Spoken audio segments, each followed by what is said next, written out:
con la leggerezza delle giornate più calde mi vengono subito in mente le farfalle. E a te?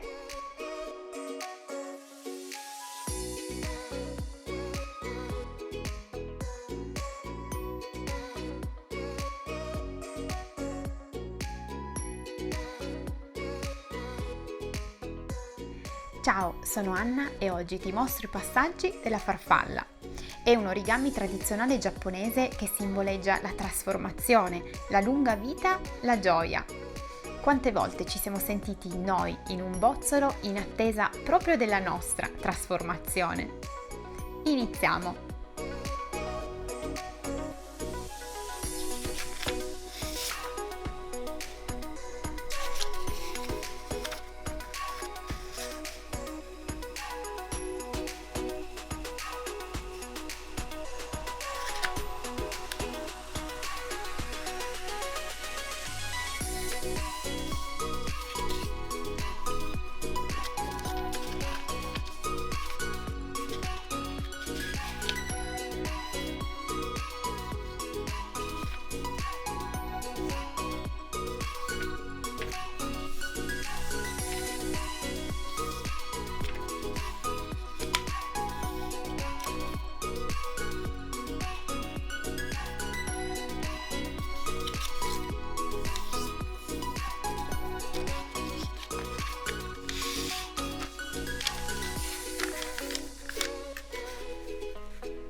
Mi piace piegare questo modello perché si presta a tanti usi creativi. Nella parte posteriore infatti ha queste due alette che si possono facilmente incollare o anche cucire, così puoi lasciare traccia in giro per il mondo di ciò che simboleggia questo modello. Puoi giocare con la carta multicolore oppure colorare direttamente tu le ali a tuo piacere. Iscriviti al canale e se ti va attiva la campanella così non ti perderai nessuno dei miei video. Scrivimi nei commenti, mi farebbe piacere sapere cosa ne pensi. Grazie di aver fatto origami con me.